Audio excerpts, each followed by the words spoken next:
Welcome to the SNA Live podcast, hosted by Three the Hard Way. This is for the culture, Black and Latinx. Where you at? What's good, cigar fam, and welcome to SNA Live, the podcast not just about cigars and cigar lounges, but life in general.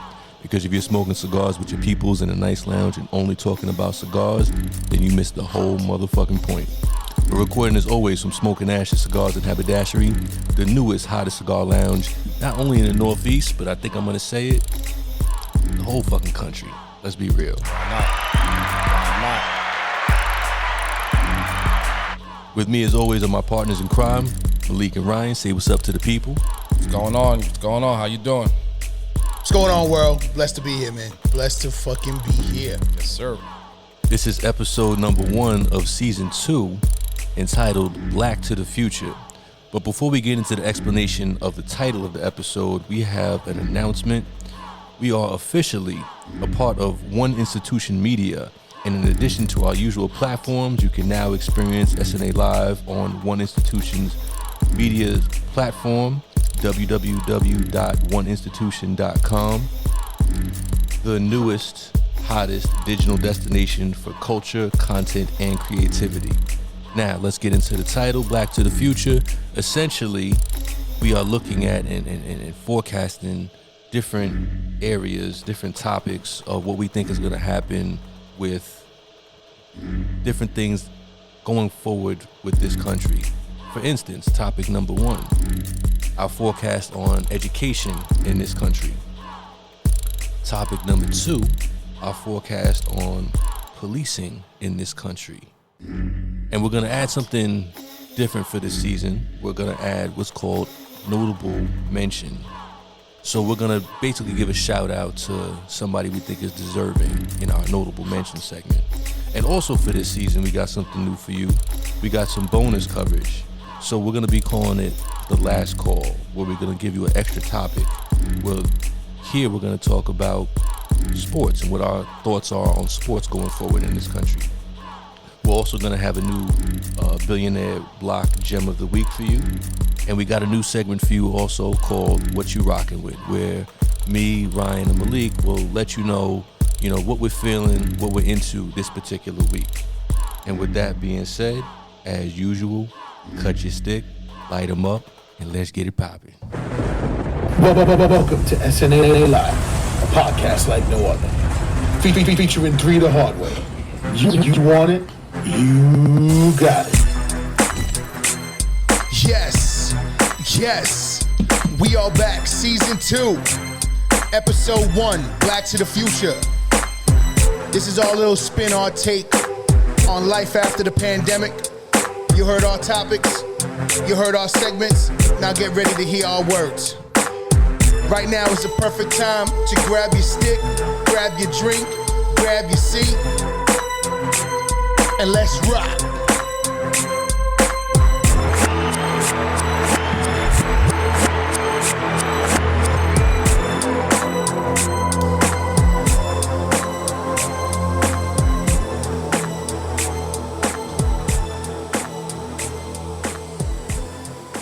So welcome to episode 1 of season 2, Black to the Future. So before we even get into discussing what we're smoking, what we're drinking on, shout out to Dr. Keenan Davis, who headed up and brought us in to the One Institution Media family. Gotta give that man a shout out. We're really excited about this opportunity. We think this particular platform, the sky's the limit, we think we can really grow with them, and I think we can be their flagship podcast. Well, that's the end goal, man. I mean, that's the end goal. Yeah. And if you don't have a team that comes into the game talking about they want to win the chip, then that's not the team you want to roll with. So, it's not even about being cocky. It's about being confident. There you go. Big shout out to Keenan. Big shout out Dr. Keenan Davis. Big shout out to Vincent and Sean as well. Yes, sir. Yes, sir. We got a great staff, great team over here, and we're looking forward to joining this. So stay tuned for this ride. Yeah, definitely. So we're back, season 2, episode number 1. Let's talk about, as usual, kicking it off with what we're smoking. Ryan, I'm gonna start with you. What you smoking? Sorry, I had to take an extra half a second to enjoy this. So what I'm smoking today, it can only be found as far as retail here at Smoking Ashes. 200 Wall Raven Drive, Teaneck, New Jersey. What is that called, Malik? Shameless plug. Shameless plug. So this is our Chico Cigar CBD stick that you can find here. This cigar is phenomenal. I mean, anyone who has come here and had the opportunity to smoke this thing, they keep coming back. Oh, yeah. This is the Carter, and we are Nino Brown. Can you give me what you gave me before? And we got multiple Pookies. Yes. In a good way, though. In a definite good way, because at the end of the day, It's all medicinal, baby. it's pure CBD. I'm going to give you a crazy breakdown on this stick. So you have an Ecuadorian Corojo wrapper with an Ecuadorian binder. Then you have Seco Piloto Cubano filler along with Criollo 98 filler. That's all high-end tobacco. Yes, sir. So you're not getting just some scraps. It's not like it's like a Philly blunt ripped out. You know what I mean? These guys really went full throttle. Big shout out. Optimo. Yeah, big shout out to Jose over in Chico's Oil with this fantastic blend. Now the CBD that's inside, you're gonna get about 2.5 grams of it. It's a AC/DC CBD, and not only is it filled with CBD, the cigar, it's also infused with terps. So you also have a indica strain terp. Now all this stuff is THC free. This is straight CBD in here.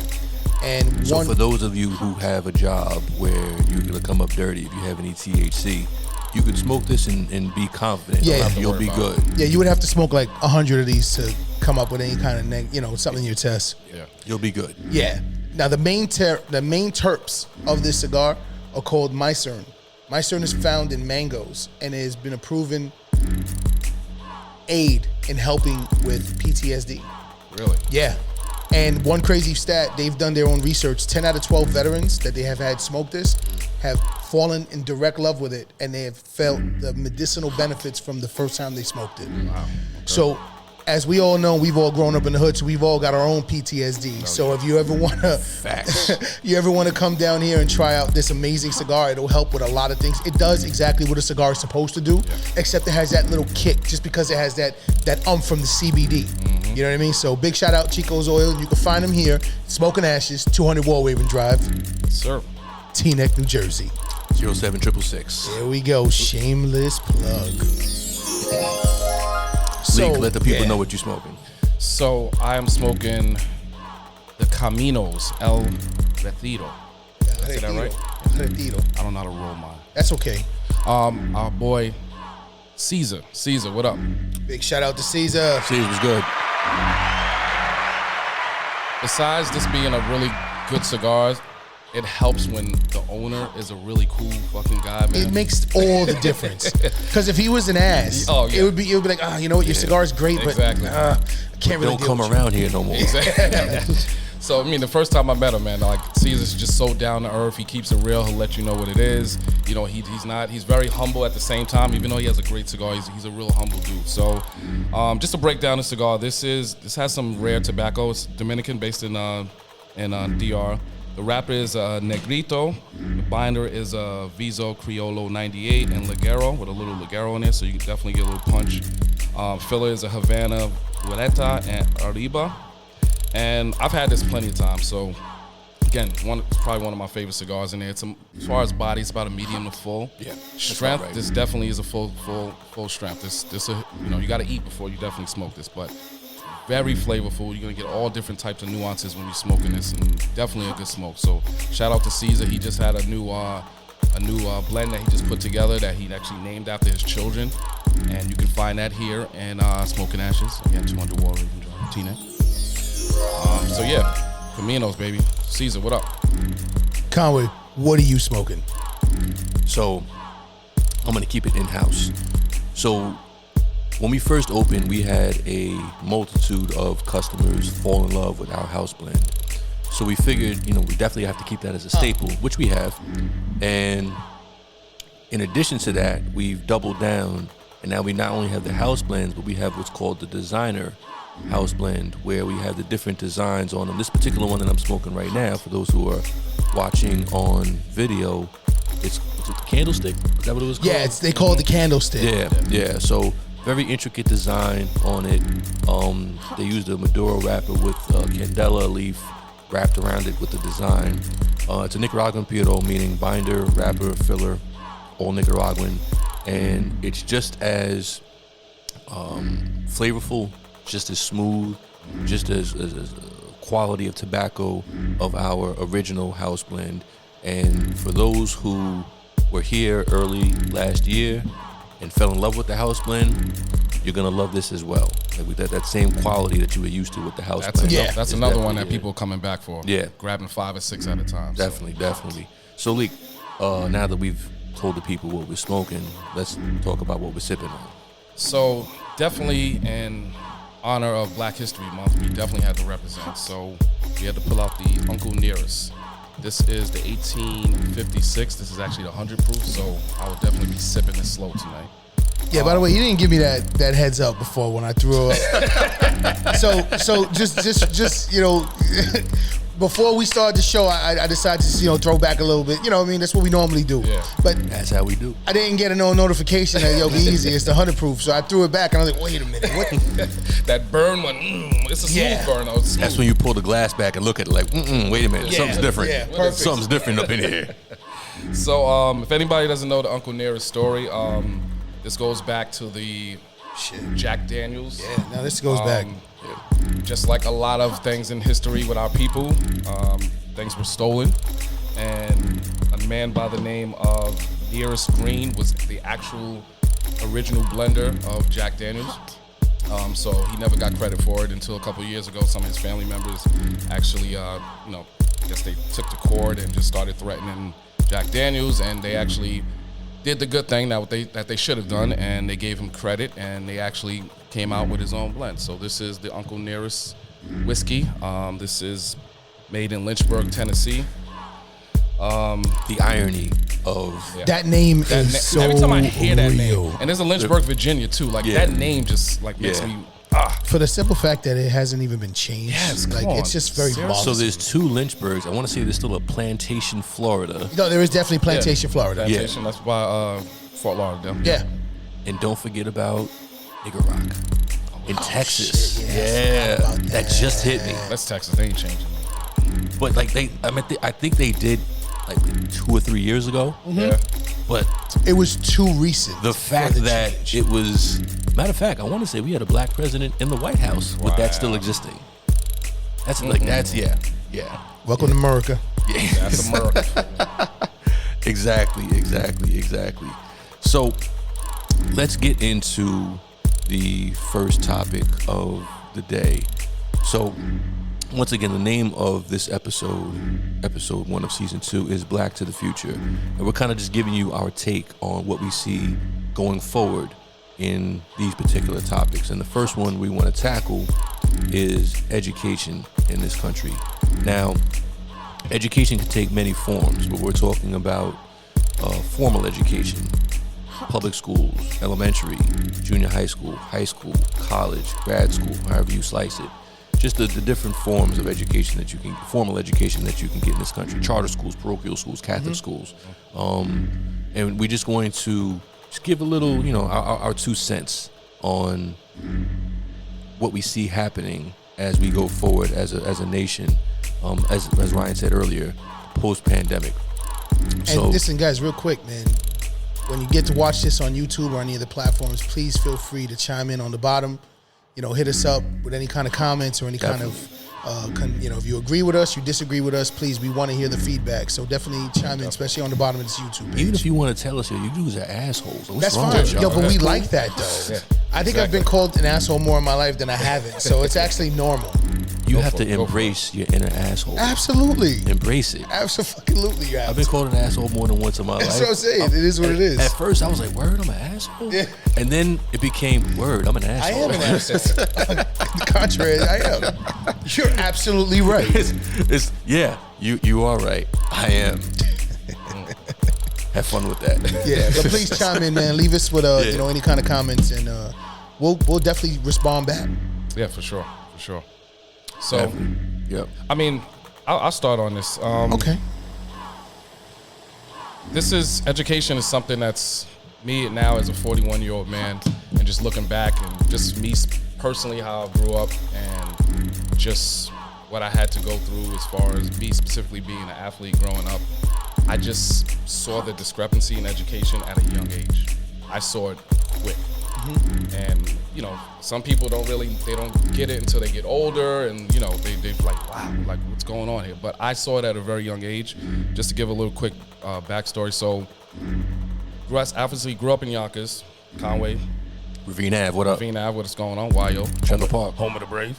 So, the school system was really bad there. It was horrible. So, my parents saw that at a young age. And I was blessed to have both my parents in the household. I was blessed to have grandparents who helped out with making sure I got the best education possible. But my regret was I didn't take advantage of it. Being an athlete, I ain't gonna lie, I was a little stuck up. I was a fucking jock. A little? I was a jock.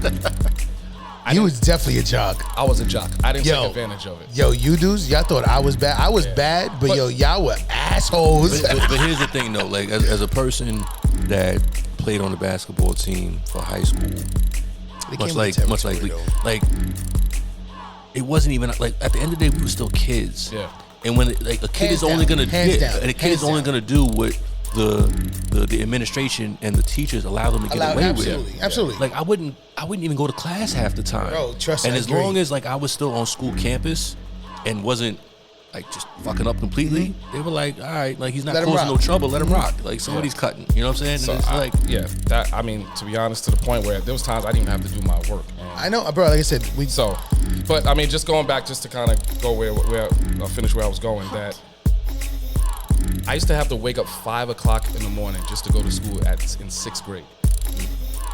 No 11, 12-year-old should have to wake up 5 o'clock just to get a better education. It's because where we grew up and the environment we were at, again, the education system was not good there. So my parents had to sacrifice. My dad used to have to wake up at 5 o'clock in the morning with me. He used to have to drive me to the bus stop. Then I would have another hour and a half just to get to go to school in the Bronx. And I went to Catholic school from 6th grade all the way to 12th grade. And it wasn't until I got into college, and because I never paid attention to my academics, it was just basketball, and that was it. I was going to school to play basketball. That's basically what it wasn't about the grades. I mean, I'm embarrassed to say this, but I never had dreams of doing anything else but playing basketball or playing some type of sport. Again, though, that was the only thing that was presented to you, though. Growing up in the hood, you saw drug dealers, you saw athletes. That's it. Athletes, and then you started having an uptick in musicians. Exactly. So you had nothing really to look up to. I mean, I didn't come from wealth. You know, nobody in my family owned a business. Nobody was wealthy. So that's all I had to look up to. And then by the time I got to college, it was too late. I was already just like, I missed out on so much. I was given the perfect opportunity and the perfect opportunity to be educated and to take my studies serious. And I would go back to the hood and I see these dudes and they sitting there like they didn't go to class, they was cutting. I come home, there was times where I didn't have school, obviously, because Catholic school and public school was different. Yeah. And I knew these dudes in school, they sitting out on the front smoking a blunt, just chilling. I'm like, what's wrong with these dudes? You know what I mean? But so how do you correlate that with today, though? So that's what I say. So we didn't have, growing up in the inner city and in inner city neighborhoods and primarily minority communities, we didn't have access to that education. And it just goes to, you see the differences now. Now that I live out here in the suburbs, I specifically chose the town that I live in. I chose it specifically only for the education because I knew it had a good education. So again, I knew I missed out on my education. I wasn't gonna let my kids have, be in that same situation. So I put them in the best position as possible. Obviously, what comes with that, you pay a lot more taxes, and you're not around people that look like you. So I've always had that fear. I always fought with that. If my kids are not being around people that look like them. But at the end of the day, I felt like I'm putting them in the best situation to get the best education that's possible right now. So now, go ahead. I'm sorry. No, I was gonna just ask you. So, in terms of your experience growing up, how do you see that shaping the way you're molding your kids going forward, and just maybe because your kids are in school, how you see the change from when you were in school and then that going forward? So that's what's ironic is that especially post-pandemic. what's ironic is pre-pandemic, I didn't see any difference in the school, in the education systems, primarily meaning in the white neighborhoods and the ghettos. It's the same thing. Underfunding going on in the city. That's sad. It's the same shit. There's not funding. The teachers still not getting paid. Teachers not liking what they do for a living. Nothing has really changed, and that's the sad part about it. That's the sad. So to see what's gonna happen going forward, I don't know what the hell's gonna happen because nothing's changed. That was 25 years ago when I was in freaking junior high school, and it's still the same. We ain't spring chickens no more. Exactly. Man. We exactly. old now. So it's, to be honest. So to kind of get back to the topic, I'm not really enthusiastic. You're not about, optimistic I'm about not the future. optimistic at all about what's going on. Because if 25 years ago, same thing is going on now, I mean, what's gonna happen? You know what I mean? So there's a lot of things that turn, they tie into the reason why that is what it is. I mean, for It one, definitely is, underfunding comes from your whatever. If you're in a city, the borough can only bring in X amount of dollars, and the tax dollars by the neighborhood is what dictates what money goes to the school districts. So if you're in a lower tax bracket, your schools are going to get less money to get better books or new computers, and that's in all. You have to attribute that all back to redlining, though. Not even just new computers, any computers. yeah. No, they get them, bro, but they're very bad and very old. Like, every kid now almost has one in all these schools. Now I'm talking about like when we was coming up, though. Oh, forget about that. Technology wasn't really, that's what a I'm thing saying. of the.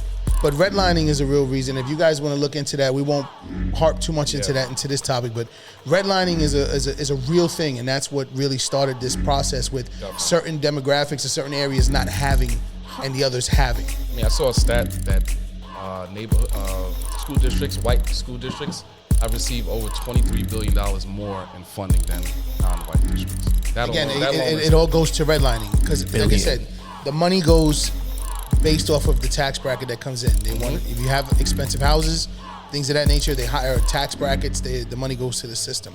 But for me personally, my biggest concern right now with the education forecasting forward is that you have a lost generation of children right now. The kids that are in school right now, they're in trouble. They're in real fucking trouble because the loss of social interaction and the learning of the new change of adapting to learning virtual. Yeah.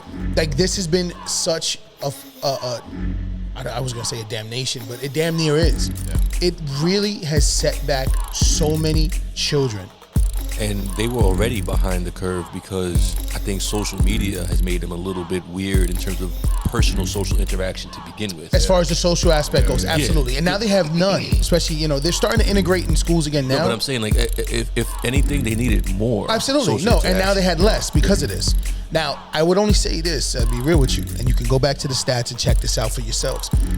It's not necessarily true that every child, though, has experienced this lack of social interaction and things of that. If you actually look into the private schools, you look into the certain counties and the districts throughout wherever you live, I promise you the more affluent areas and the areas that have private schools, they have been in school longer right now more than anybody. Oh, yeah, definitely. The private schools have been open during the pandemic. They have had in-school sessions. So whereas they already had a leg up, now they have two. Yes, and I'll be real with you too. I've seen this myself with our people. I was present when they were doing votes here, and Here meaning in Teaneck, right? here in Teaneck, you saw a lot of, I should say, there was a lot more hesitation on the parts of blacks and browns to send their kids back to school. Whereas, and at the time, my son was going to a school in a very, very affluent neighborhood. Yeah. They were open. My son started school in September. He was there all the way damn near until November, until they really just ended up having to shut down for a while. Yeah. But they were in school. They were in school. And the voting was so different because the people who wanted the school open in those affluent areas, they voted 80-20, open to close. Wow. Over here, it was the total flip. It was 80-20 to close. You know what the sad part is, kind of going back to what Malik was saying about prioritizing sports and his athletic pursuits. For whatever reason, actually, it's not even for whatever reason. No, I know the reason. But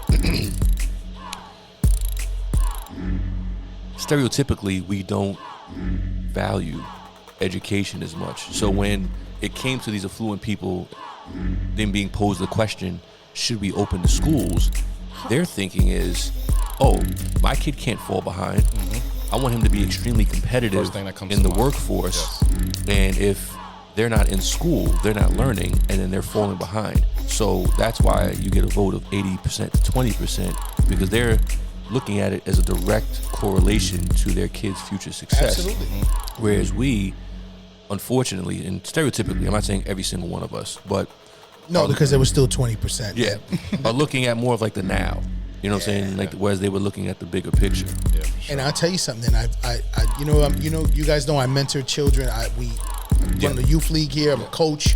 I entrench myself into the people who make change here when it comes to sports.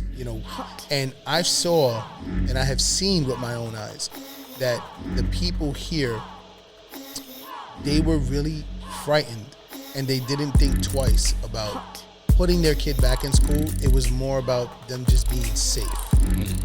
And watching it from two different spectrums, though. The whole thing you just explained right there was the one side. The whole other side had nothing to do about little Billy and Jose and Taekwon. They weren't about getting their education. It was about just them being safe. Yeah, no, that's real. You know what I mean? And I've watched these children take major steps back. If your kid was an A-B student, I promise he's guaranteed to be a C or D now. And what about the kids with learning disabilities? They were the ones that suffered the most, suffering the and most, I think man. that the districts did a bad job with that, especially when they were opening up again. You had kids with learning, IEPs? IEPs, yeah. And you had learning disabilities. Just explain to the people what that is exactly. Oh, it's just basically kids that have certain, ailments and delays, issues. delayed. They could have skills. Yeah. dyslexia. They can have it's ADHD. It's a multitude of things you could choose from in that same spectrum. But anyone who's had that, when these other schools were opening up, the number of those children are not as great as that of the entire school in itself. So there's no way, shape, or form that they should have ever not thought about bringing in these children with special needs in. Exactly. So Because they had the whole school. even if it was for an hour or two, just But bring them in. they had the whole Yeah. school. They could have put 3 kids in a room if they wanted to. And the sad part is, just as a product of somebody that went to public school growing up, it's gotten, I think, progressively actually worse. Because, and anybody that listens to season 1, they know I'm an attorney by day. And a child of a teacher also. Yeah, exactly. So my mother was a teacher in public school in middle school 45 in the South Bronx. South Boogie, what up? So essentially, when I represent the kids, so I do criminal defense work. So when I have a kid that's 16, 17, 18, and just simple things like sign this piece of paper. Yeah. They don't know cursive. Well, They that's don't know. gone. They've taken handwriting out of the curriculum. That's gone. Reading comprehension. When they send me a text message, I have to sit there. It's like hieroglyphics. I'm trying to decipher what they're saying. It's true. Because they don't ever have to actually write anything out. No. If you're just texting slang, it's like, look. Half the time, the damn phone finishes the sentences for you. Exactly. So it's like you never have actually an opportunity to learn how to communicate effectively on a professional level. Because if you're just hanging out with your boys all the day, you never have to actually write anything in school. Exactly. Yeah, no, it's true. When are you ever? Because nobody writes letters anymore, right? Shit, I think that's a lost art. Exactly, it's a wrap, right? Exactly, it's a wrap. So it's all Text messages. text messages. I actually laugh when I still receive Christmas cards and stuff. Yeah, me too. Like I was like, yo, they still do this? Yeah, they do. I thought everything was digital. Yeah. Yeah, no, they do. But it's sad because it's like, okay, if no one's writing letters anymore, and your school's not asking you to write anymore, and the only writing you do is text messages with your friends, then FML, OMG. exactly, and all everything's those abbreviations and acronyms. Exactly. It's like, when are you ever going to actually be in a position to be in a professional setting and actually be able to articulate yourself? Like half the clients I don't even have email addresses. That's a little bit weird, just because of the landscape of where we are with technology in but general. emails are a particular, Like, okay, Correct. Think about it. But I mean, yo, when you sign up for Netflix, though, you need an email No, address. they do, but it's like it's all right. So Use their mama's name. exactly. Or yo, I don't have one, but my girl has one. Just use Yeah, okay, hers. that I can see. That's what happening. happens. Yeah. That's what happens. It's sad, but there needs to be a whole overhaul, I think. So do me a favor, just in 30 seconds, like Yeah. just give me for you personally, because me and Malik had enough Yeah. mic time. What is it that you think, the forecast overall is with the education? Oh no, it's a wrap. So it's the middle class is being squeezed out anyway. Right? I don't think it exists anymore. Yeah, it's the haves and have-nots. Yeah, exactly. But when you're in these Gunny, one of my favorite lines from Shooter.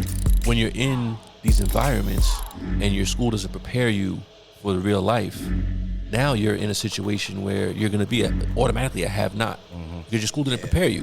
There needs to be an overhaul curriculum. That's what it basically boils down to. Like they need to teach credit management, entrepreneurship, resume writing, things like that. But there's an inherent interest in them not doing that. Yeah, it's called standardized testing. That's well, where, the that's standardized what testing definitely, but like there's no reason why, and I agree with you. There's no reason why there still should be reading of Mice and Men and going through the same curriculums that I went through when I was a kid, and the same curriculums that damn near our parents went through. Exactly. Because these children learn different right now. They absolutely learn different. Exactly. So it's a wrap for that particular topic. Let's get into our notable mention segment. I know it's new for this particular season, but we're gonna get into notable mention. It's the SNA Live Podcast, and it's time for the notable mention. Here we go! So I'm gonna let my man Ryan give y'all who our notable mention is for the week. And just to recap, our notable mention is essentially somebody we want to acknowledge for this particular week, for this particular episode. And the person or the people that we want to acknowledge are actually personal friends of ours. But I'm gonna let Ryan speak on it. Yeah, so this week's notable mention, we're going to put a spotlight on some friends of ours that used to be our neighbors, and they had moved out of town.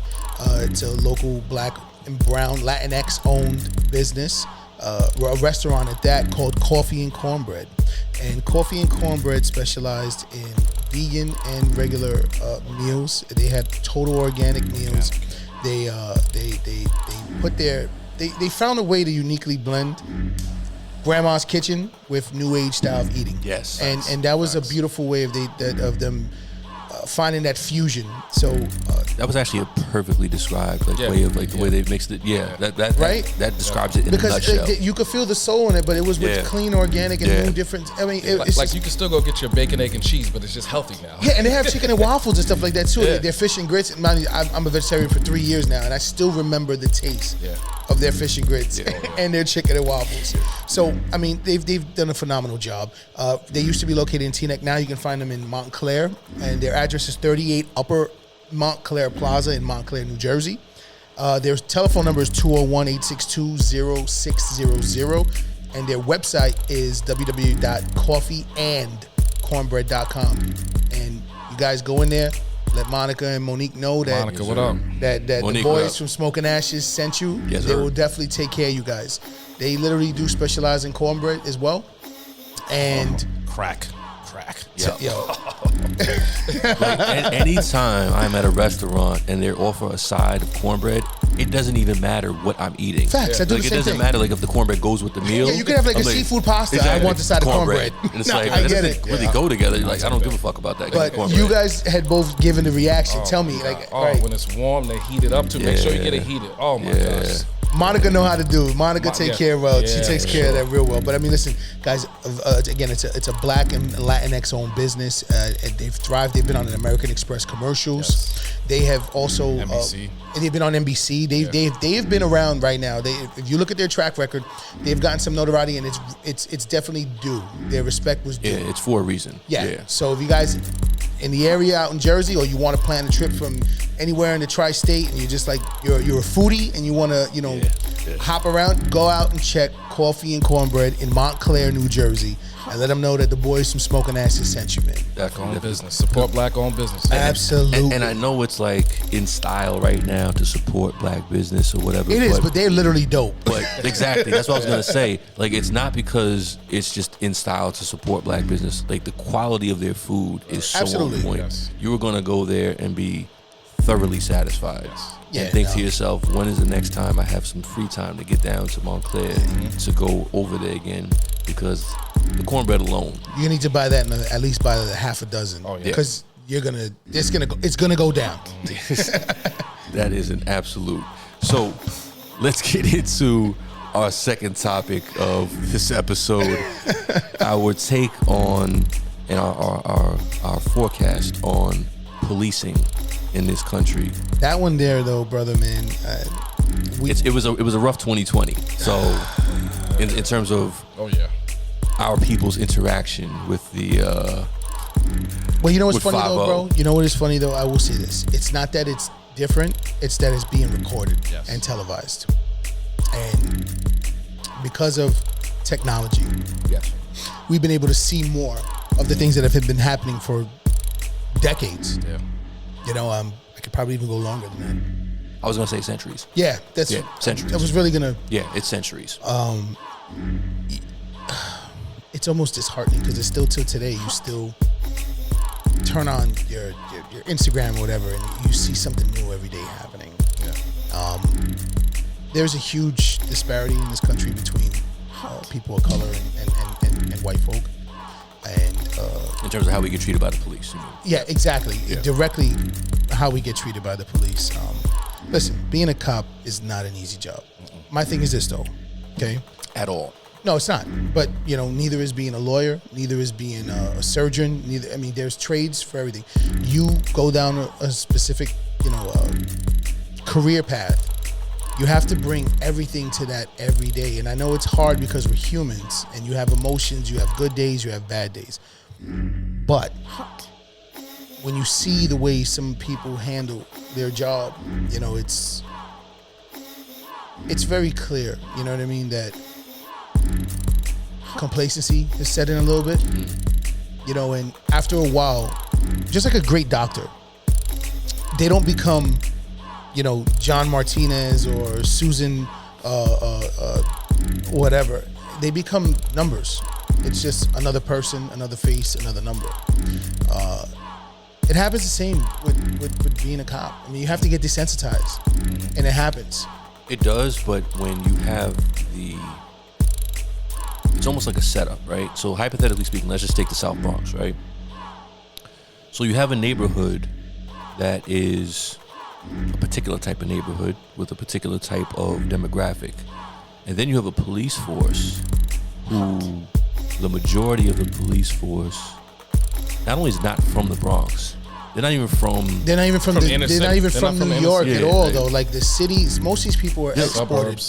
they might be from New York, but like it's not. It'll be like Rockland County, Long Island, or Yeah, well, they're Suffolk definitely, County. most of them are upstate. Like Nassau, They come from Orange upstate. County. Yeah. So I think it boils down to if your idea of what a criminal looks like is somebody with, I was about to say baggy jeans, but that era's over. If it's Totally. Tight jeans. if it's tight sagging jeans and a fitted cap and a do-rag, the do-rags came back, by the way. Yeah, Really? I've been Yeah, noticing that. do-rags came back. It's because they could color coordinate. Yeah, exactly. Gosh, it's crazy. So, but if that's your idea of what the people who commit crimes look like, but then everybody in the neighborhood dresses like that because people, look, I don't care what walk of life you come from, people assimilate, right? So if you are growing up remember Jersey Shore, right? When that came out, there was a lot of Ed Hardy gear, right? Why were they wearing that? Because everybody around them was wearing that. Why did they wear the hairstyles that they wore with the spiked hair with the gel in it? Because that's what everybody around them was wearing. So if you go back to the South Bronx or places like that, or East New York or Brownsville or Harlem or wherever, you're gonna have a certain particular type of look of what the people do. Just because some of those people act a certain way or commit certain crimes or whatever, you can't paint a wide brush and say to yourself, okay, well, this is what the criminal looks like. Because guess what? That's what everybody in the neighborhood looks like, and that's why everybody in the neighborhood gets targeted. What really frustrates me is how the media has portrayed our people for years, and I think that's what's really kind of just like It plays a part. It plays a definitely part on does. how white folks see us and how these cops, and again, like you said, come into these neighborhoods, and all they know is one thing. All growing up, looking at the news, all they saw when there was crimes was people of color. So I'm gonna say something real quick. There was an interview with Trevor Noah, the host of the Daily Show. That's my guy, I like that dude. Yo, I fucks with Trevor Noah. Funny dude. But he said something that was like when the interviewers were interviewing him, and he said this, they all like stopped. They all took a break, took a pause. He said, racism does not survive when you have exposure. So Malik, what you had just said about the media's portrayal of us, that's because these officers from these different places never interact with the very people that they're charged with policing. So They're just going off of what they see. Exactly. But if you actually get, it's like Cat Williams said, you get yourself a black friend. You know what I'm saying? Like if you do that, Yeah, but they'll get a different black friend. They'll get a coconut. They'll get a guy who's brown on the outside and white on the inside. Well, it's not the same. I can say I have experience from this because I've actually, again, moving into my town, I actually befriended, he's a former police officer now. He retired early. But we would have these talks. We never got too deep into it. But again, you can just tell it came from ignorance. It's just a lot of it is ignorance. Some of them obviously is just embedded in them. It comes from just centuries from their families going back and just really being racist. Yeah. But then some of them is just they don't know any better. And then it's like this guy, he met me and he's just like, it got to the point where he was just like, yo, dude, you're cool. I'm like, why wouldn't I be? Why wouldn't I be? I'm a regular guy. You know because what I mean? you're regular to what you know what regular is. You are an enigma to someone who is not commonly, you know, used to frequenting people that look just like you. So, just real quick, just so we would just stay on topic. Oh no, that was definitely going on topic because I'm gonna be real. The thing that fucks both of what y'all said is nepotism. Yeah. Nepotism is the main reason why this goes down. When you have a grandfather who passes off the opportunity for his grandson, now mind you, now his son now doesn't no longer live in Brooklyn or Staten Island. Now he moved up either to Long Island or he moved upstate. That guy now gets a job. Then when he has his kids, those kids get the job. Those kids grew up, like you said earlier, in Orange County or wherever, Putnam County, wherever it is they grew up at. And now they're so detached from the actual job site where they're really working. They don't know. It looks exactly as what you said. It's almost like going to a zoo for them. No, they would describe it that way. Yeah, they definitely will. I've heard some of them describe it like that. Yeah, you know what I mean. And nepotism. And come on, you and I were talking off script before, just when we were watching SportsCenter, just how the whole talk with the coaches and everything. Like you could see in the NFL and the NBA, just the black coaches, they're not getting their fair share. They're not part of the and it's good old boy club. It's the same though with the city jobs. I worked in Con Ed for 13 years. I came in the end where they started a lot. Put it this way, my father he only got hired because he got hired part of a convict program. And my father wasn't even a convict. So, I mean, that should say a lot right there. The only way he can get the damn job is to act like he's a fucking convict. It's crazy. So I worked in a company that was predominantly white. You know what I mean? And I saw the change throughout the years, but the police force the same. Did the fire department get in trouble in New York with the whole testing? So, I mean, it just shows that nepotism is at its best, and the people that are calling the shots and running it, their kids that they gave these opportunities to, they did eventually, at one point in time, they grew up in New York or whatever, but they moved them out. And then they kept getting them jobs. They get their nephew a job. They get everyone else a job. And these people don't live anywhere near where they're patrolling. So like you said before, the first kid that runs out. And listen, we speak about this often here. We celebrate differently. We communicate differently. We get animated. We get loud. That's what our people do. Okay, but if you're not familiar with it, the minute somebody aggressive. So the minute somebody gets crazy, right? They usually start like you see the white people really ducking, almost like something's gonna go on here. No, they're actually happy. They're celebrating. Their team is winning. Just don't worry about it. That's all. Just talking loud. So going forward, like in terms of how you see things, considering where we came from with respect to 2020 specifically, under the 45 administration. Going forward, how do you see this playing out with the race relations with the police, with just the way policing is done in general? I think we've talked about this before in season 1, I believe. I think it has to start with the training in the police force. These guys, as it's coming out now, it's like a gang. It's not like a gang. The police force should not be a gang. Like when you come in, you get initiated. It's like they come in, they drink the Kool-Aid, and it doesn't matter. And it's our people too that come into the force. They come into the force and they feel like they have to be a part of the gang. You know what I mean? Because when you come into the police force, I think it's not about black and white. It's about blue. It's about the blue. It's about the shield. That's all. Yeah, well, it's like you're in a fraternity. Yeah, you know, you rep those letters, you rep those colors. And if you see another fellow officer doing something he shouldn't be doing, but it's just like a gang, you can't snitch, you can't say nothing. You know, you better not say nothing. And it's like that's the problem. Is that there's good, like we said, not every officer is bad. There's good officers, there's bad officers. But when there's bad officers, somebody should be saying something about those. And because of that gang culture and that gang mind frame, if that doesn't change, I don't think much is going to change. So let me ask you this. Considering what we saw in the George Floyd video. That's a perfect example of that. When you had one officer having his knee in Mr. Floyd's neck. And the officers. Yeah. So do you think because things are more on video nowadays, do you think we're going to see more officers stepping up? Because not even because I want to do the right thing, but more so because I don't want to get in trouble. Exactly. I don't want to be. I agree with on yes. blast on social media. I'm not optimistic, but I hope. I don't think so. Here's the deal. Look, I'll be real with you. Anything's going to change. Those guys there had no backbone. When you got to the nitty they were gritty mostly of the rookies stories, too, you gotta remember that. Yeah, but regardless, listen, I have walked off jobs when I felt that shit wasn't going the right way or things weren't morally correct to my standard. You have a choice at the end of the day. You do, whether it's you walking off or doing. Listen, those other guys knew exactly what he was doing was dead wrong, regardless whether you respect the blue or whatever. They knew it was OD.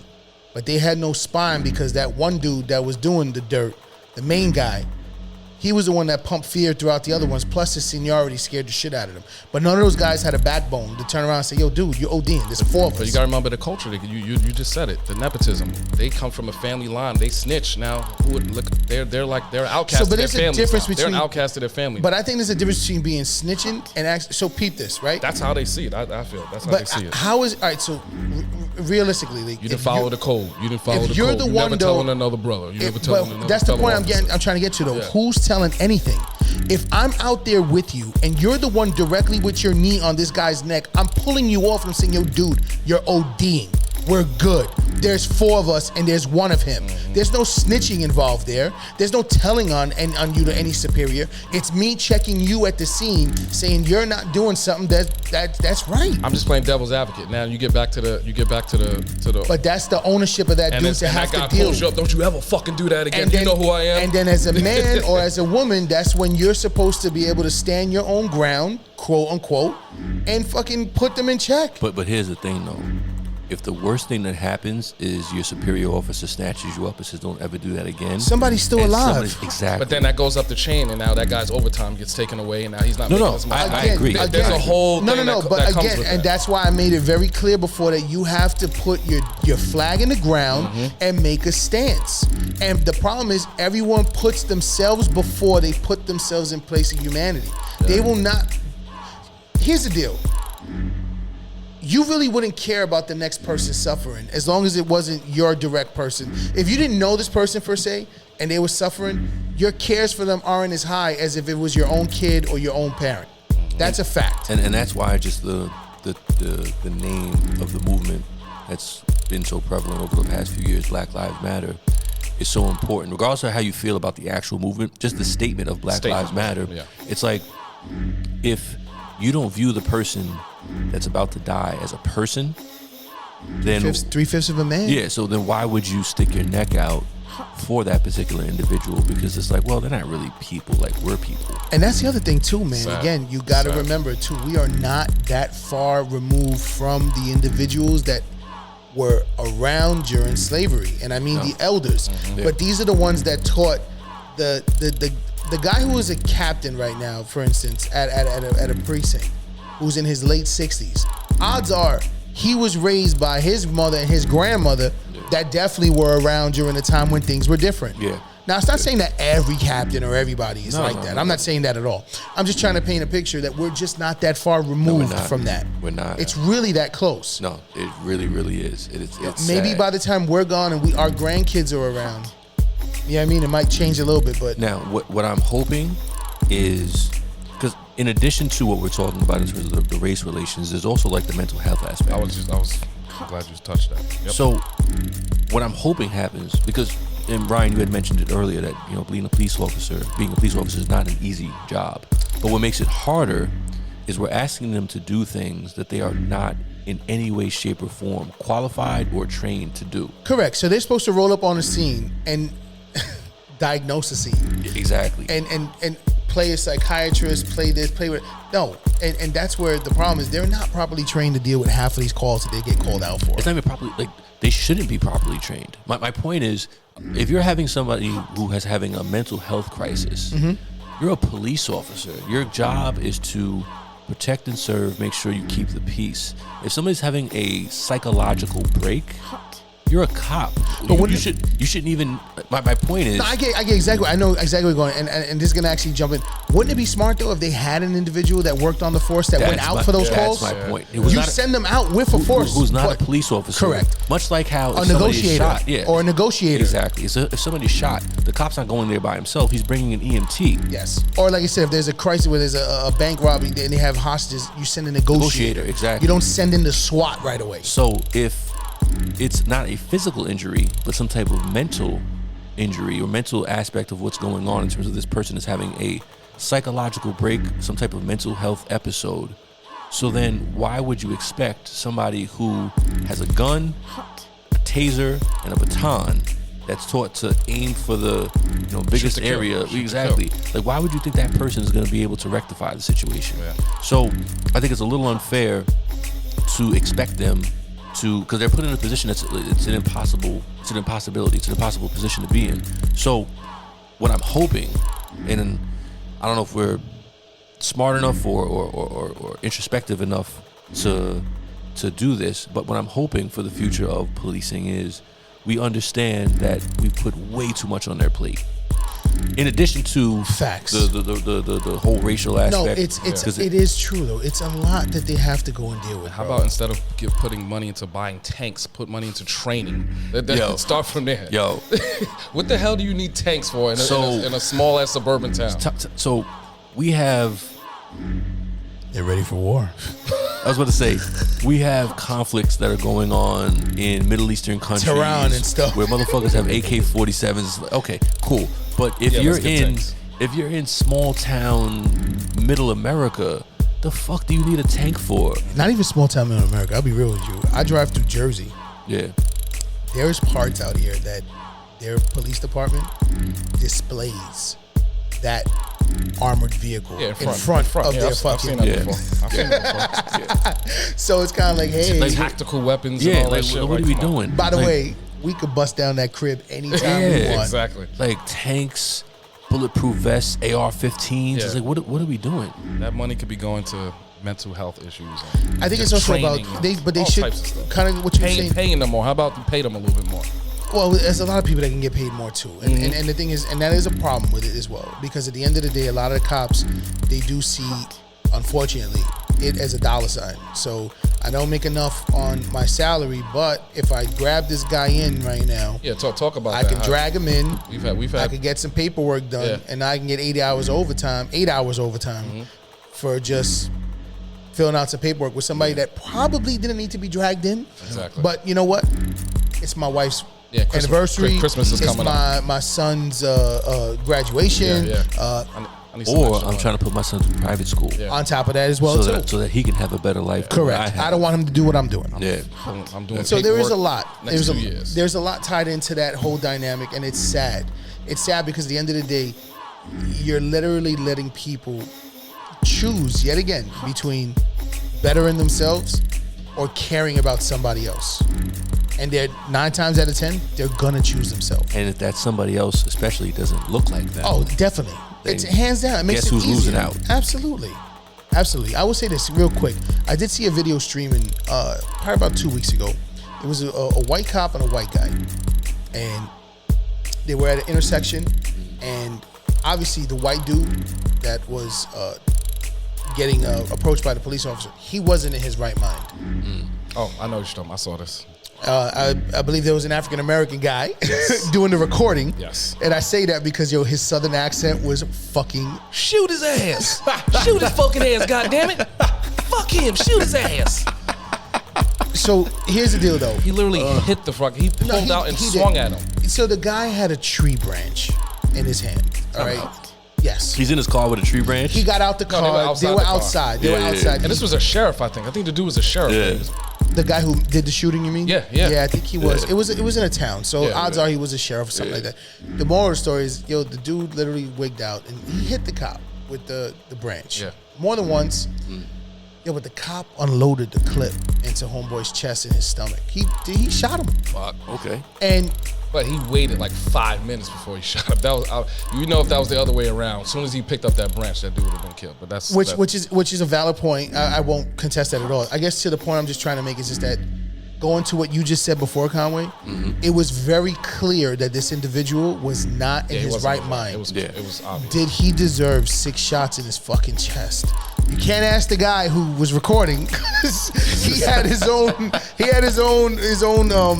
Because in that dude's mind, he's like, I know if this was my That's black what he was saying. Exactly. That's what he was saying. I'd have caught about 50 hot ones. But at the end, though, he was kind of like, damn, he shot him for real. After he saw it, he changed his tone a little bit. Because he's watching him die. Yeah, he's right next to him. In principle, he was like, shoot his ass. Because if it was me out there, I'd have been shot. That was going to Malik's point before. He didn't really want somebody to get shot. And not like that. Principle. Yeah. Not like that. And again, you had mentioned something before, and I get it. You can make an error as a cop if you're not taught to aim for the largest mass of the body. Yeah. But listen, guys, at the end of the day, a shot to the kneecap, nobody's getting up. They're not trained. They're not. They're like robots, man. You just can't make that mistake because if you choose not to, and then that one guy, I get it. We've all been to the gun range. Shooting somebody in the kneecap is not as easy as it looks. Well, no, but at close range, you can definitely shoot him. And I don't mean necessarily directly in the kneecap to be literal. I mean, there is a thigh, there is a calf, there is a leg that is a large part of their body. And guess what? There's 2 of them. Yeah. So if you don't hit one leg, you hit the other one. Yeah. So, I mean, I'm just saying. And listen, shoot him in the pinky toe. They get trained differently. So, exactly. Again, it's just, I don't know how their training manual is. I can't even speak on to that. But I do know this stuff. You do. Yeah, I do. So I don't. You definitely do. So that's why you had mentioned they aim for the largest body mass. I get that. And there's definitely something that has to be changed with that whole breakdown. Yes. So, on that note, it is a wrap for this episode. We appreciate you joining us on this journey. This season, as previously said, you can find us on One Institution's media platform, as we have officially joined the One Institution media family. Yes, of course.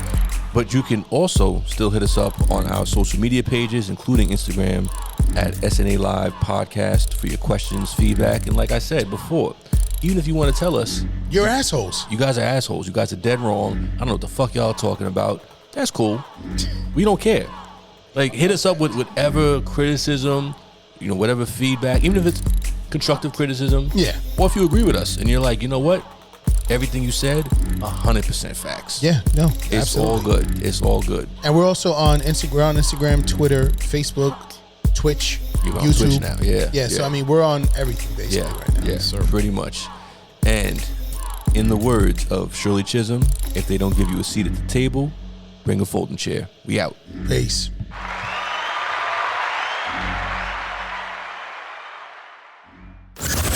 You have just listened to the SNA Live Experience. We want to thank you for tuning in with us. We'll be back with another episode. You have just tuned into The Last Call on the SNA Live Podcast.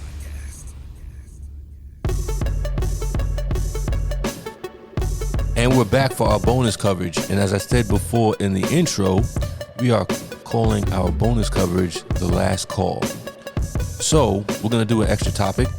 Our topics in general for episode 1, season 2 was our forecast on just different areas or whatever. So we're going to do our forecast of our take on sports in this country going forward post-pandemic. And Malik, I'm going to let you start this one off.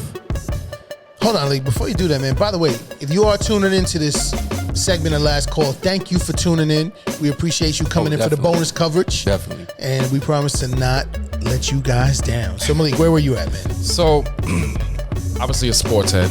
Love my sports. But it's been really hard to adjust to what's going on, obviously with COVID and just watching sports and not seeing people in the stands and you're not feeling that energy anymore. And it's been difficult. But Yeah, I agree.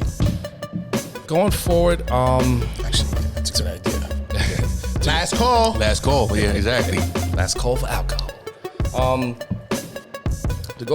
Going forward in sports, I don't see much change, to be honest with you. It's probably a different take from you guys. I don't see that much is going to change. Obviously, what's going on right now with just between the different leagues, they've adjusted as NBA. Well, they're still trying to. They're still trying. The NBA did the bubble last year. The players, Which was spot on. That was the brilliant. best. It was brilliant, but the players hated it at the same time. Yes. It did, but it was a necessary evil. It had to be done. Which is why it's so confusing. They're still doing the fucking All-Star game. Yeah. I mean, that's what that's about. It's that dollar. It's the almighty dollar. But then they were telling people they don't want people to come into Atlanta. Yeah. They don't want any outside visitors to come down. We've all been to Atlanta. You think that's going to happen? Bro, you know the truth. At all. I don't want you to come means yes, please come. That's what it means. Come on. There's going to be all types of parties. And you said You said all types of parties. It's gonna be that baller alert? They're gonna be Ball putting alert. It's gonna be in there. It's Facts. gonna be crazy. That's But the a lot. main thing you said was the money word, man. It's all about the green dollar. It's all man. about the green. It's that- So that's why I don't see much changing because, you already see it now. Jersey actually just, it's in New York and Jersey. Jersey just now, they're going to allow 15% people into the stadiums. Yeah, I think it's any stadium that seats Yeah. over, is it 5 or 10,000? 15,000. Is it 15,000? 15,000. So indoor, I think they're going to allow 10% and outdoors 15%.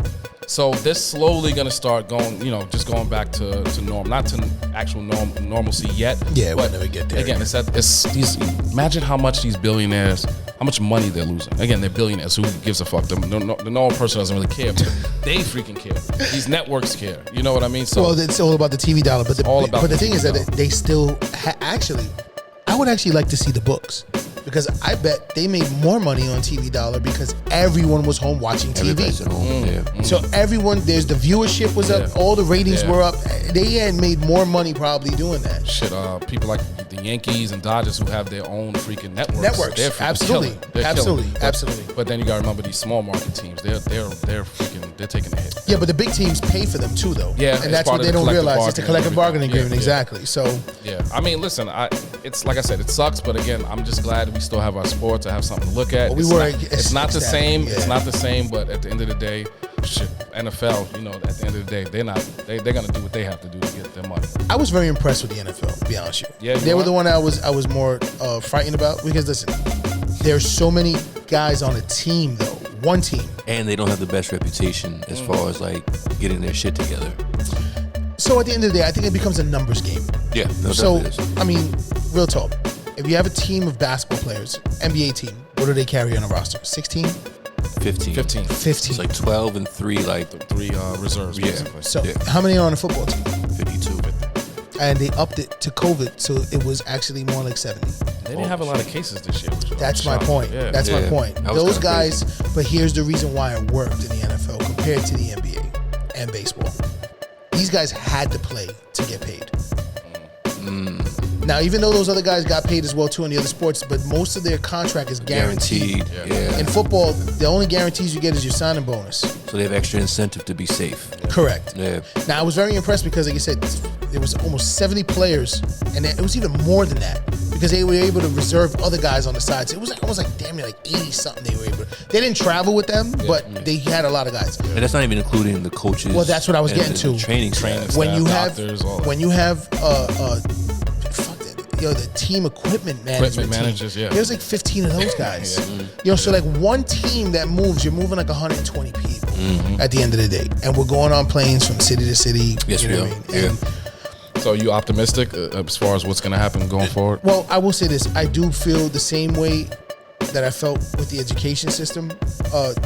When we were talking about like the hit, I have noticed specifically in football that there was a hit for the rookies that came in this particular year, and the rookies that are coming in now in this year right now, football is a very, very, very different sport where it's kind of 365, 24/7. You know, and I say that because especially with the recruitment process, training, you have the draft, you have all that. Like these kids, and they can't go out and see them now. No, they're definitely not. There's no combine this year, and they're only doing pro days, and it's hard because a lot of the rookies from last year per se, they used to have the rookie minicamp in April, where they would go and they would have the facility to themselves by themselves.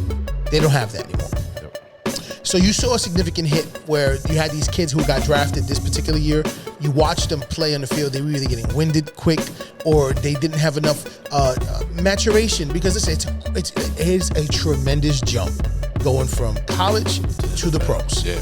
You're talking tremendous night and day difference. But these kids didn't have enough time to get acclimated with their mind. They couldn't learn playbooks.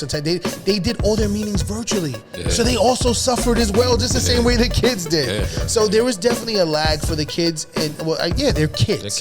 The kids that came into the NFL this past year, and I know it's going to be the same with this year. And it was noticeable. It was definitely something that was noticeable.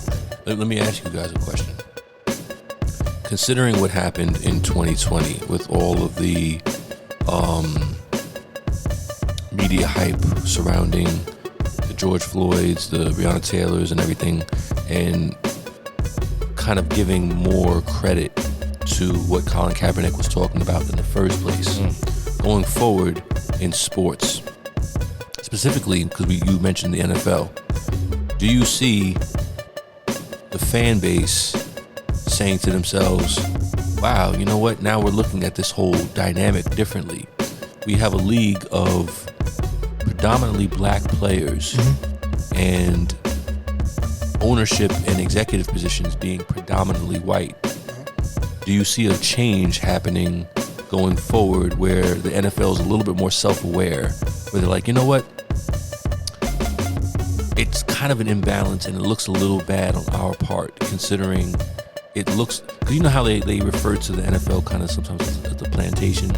Yeah. Because you have them on the field sacrificing their bodies, and then they get tossed to the side. I mean, if something goes wrong, and no guaranteed contracts. Yeah, absolutely. While you have the white counterparts up in executive suites making decisions as to whether or not they even are on the team, and it perpetuates a cycle. Because once again, like the police officers we were talking about earlier, before the bonus coverage, you're gonna be more comfortable with people who look like you. So if I'm a owner or a GM and it comes time to hiring a coach, or if I'm an owner and it comes time to hiring a GM, I'm going to do so based on my comfort level of who looks like me, who acts like me, who talks like me.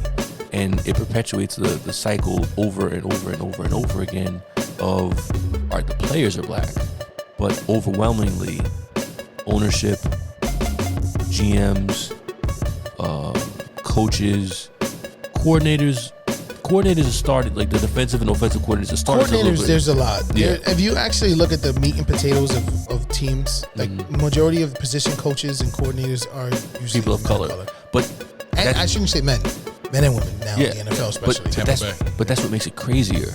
That's the ceiling. You could be a coordinator at the moment. Yeah, it's getting. Definitely. So that's why I posed the question, and not just the NFL, but just the well, sports no, we can stay on the NFL because I think it's such a large. Listen, at the end of the day, it's American sport. Yeah. It definitely it took over from baseball because it's a wrap. No, it's a wrap. It's not coming back. It's always going to be there. Yeah. So to answer your question, I honestly do not think it's going to change that drastically until you start seeing different types of ownership. Because remember, shit always rolls downhill. Yeah. It always starts at the top. Fact. So even during I'll bring up Jerry Jones and them, like, you know, they were making comments in the beginning, like during the season, where you still better not kneel on my field. Even after stuff was happening. Yeah. You know, and they're sending out memos and stuff like that to, like, you just better not do it. When you look at the teams, like, in the markets like New York, LA, Dolphins. I'm in Miami. The Dolphins don't even count because I don't mean it in a negative way. No, and I don't explain myself what I mean by that. The Dolphins. The fact that you're a Jets fan, the Dolphins don't even count. And that's why I'm trying to clarify myself because Dolphins, who are they? No, I don't want to sound like like a fanatic at the moment. But the truth be told is that Florida, everyone who moves to Florida is they're a transplant from another place. So a lot of New Yorkers down. Now there are people who are born there and whatever, but most of the people that, especially down in Miami, it's Miami used to be called the sixth borough. Yeah, you know what I mean. So it was damn near from New York, But the thing is, like, you got people from Cleveland, Michigan, all over. So they come there and they're still fans of the places where they came from. Yeah. So there's no real fan base there. That's the only reason why I said that. Gotcha. That's why I said they didn't count. Okay. But no, I honestly, just to be blunt, very, very blunt, I do not think that it's going to make there's not going to be any kind of change until you start seeing change in ownership. You need to have it start at the top. When they start hiring more progressive GMs as well, that'll also help a little bit. I'll speak for my team, particularly. You mentioned I'm a Jet fan. Yeah. I actually am a real fan of Joe Douglas. I think he's a progressive GM. He is white. But, I mean, for the first time ever, we have a Muslim head coach. Yeah. Okay? Yes, sir. That's big. No, that's huge because it's in the city where 9/11 happened. And his brother was actually in Tower 2. Robert Salah's brother was in building number 2. He worked in finance. Yeah. Coach Salah and his family, they were into finance. And that's actually the day he changed his trajectory with his career. Was when the towers went down, he decided, I'm going to chase what my passion is. I'm not doing where the money is anymore. Wow. So it's to him. Okay. Yeah, it's funny that know that. Yes. So it's a little tidbit with him. Yeah. So again, Joe Douglas, young white dude, very progressive. But who did Joe Douglas learn off of? You and I spoke about this gentleman's name a little bit earlier today. What's his face? The first black GM ever in the NFL was Ozzie Newsome. Ozzie Newsome. Yeah. So Joe Douglas came from the Ravens. Yeah. He was down there with them for years. Yeah.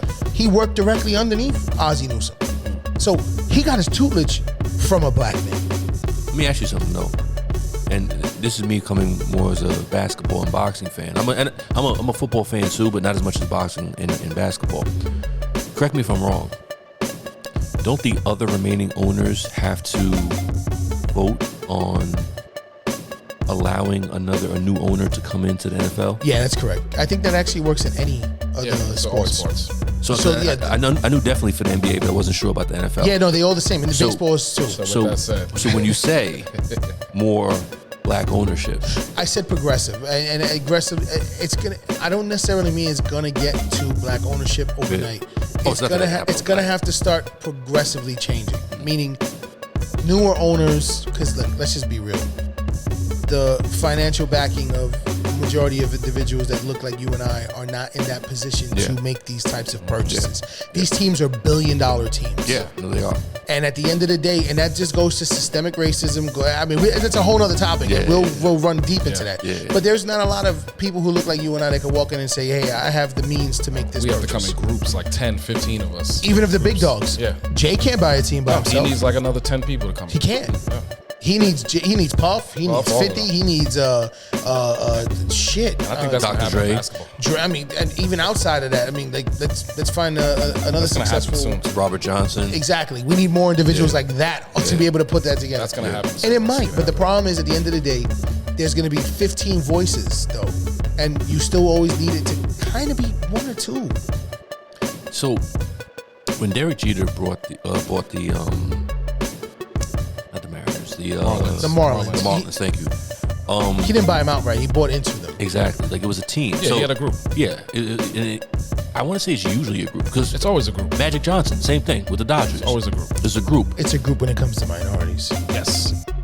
Exactly. Just That's what I was just being saying. We have to come in as a group. I'm just being real. We have to come in as a group. I'm just being real. Look at People- the dude that bought the Mets. He freaking owns like 98% That's my of the point. freaking team. That's my point. Like most of these other dudes, they own it with their brother, or like, look at you guys. You guys are fans of the Giants. Giants. It's Family. the Maras and the Tish. Yeah. Yeah, That's it. That's it. There might be a couple minority owners in there. That's because they sold just to you bring people in for different reasons. Yeah, But at the end of the day, it's the Maras and the Tishes. Yeah. Well, the Hines family that owns The the Hines Steelers. family. Yeah. Again, see, so these are Yeah. but when it comes to Derek Jeter, the group. Matter of fact, Alex Rodriguez was trying to buy the Mets, but he also had to buy them with a group. Yeah. Yep. And this is A-Rod. Yeah. He's got bread too. And his wife has bread. His wife got bread. I think she owns a percentage in the Dolphins. Yeah, she does. Yeah. Because she had bought that with Mark Anthony, her ex-husband at the time. Yeah. That's all weird. Oh, wait, dynamic. J-Lo. Peep this. Rick Ross was talking about potentially making a bid to get the Dolphins.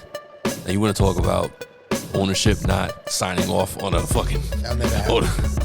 That'll never happen. You know why? Because again, you still have the Robert Kraft. I can't even say Robert Kraft. Because Robert Kraft's black. He goes to Rubber Tugs. Chills with Meek Mill. Chills with He Meek chills Mill. with Meek. They text all the time. Like, no, he's different. But like again, you have the. I use my owner. You know, the seniority owner, Chris Johnson. Not Chris. Woody Johnson. Woody Johnson. Yeah. I don't even want to start throwing other names. You just look at the Jerry Joneses of the world. At the end of the day, there's only a couple of big markets that have owners that are pretty cool. Most of those other small, like the Clevelands of the world, the Minnesotas of the world, the Green Bays of the world. Even though majority of Green Bay, like they're sold to the shareholders. The shareholders of the, but even the people that live there do not look like you and me. So at the end of the day, it's still the same thing. In Wisconsin, really? Yeah, exactly. The cheeseheads? No, so I think it can happen, Conway. Yeah. I just think it's going to take a little bit of time. You're going to start seeing a shift in ownership with younger, more progressive white folk. I can see that, yeah. And those are the ones that think a little bit more out the box. Yeah. And that's when you might start seeing the change. You know what I mean? But listen, at the end of the day, the guys that play the game, they're the ones that play the game first, and they come out to be coaches, and they get last looks at actually being a head coach. I'll say this really quick. I know we're short for time. I think specifically in football, I can see change that's going to happen within the organizations, meaning like more coaches, and more GMs of color being hired.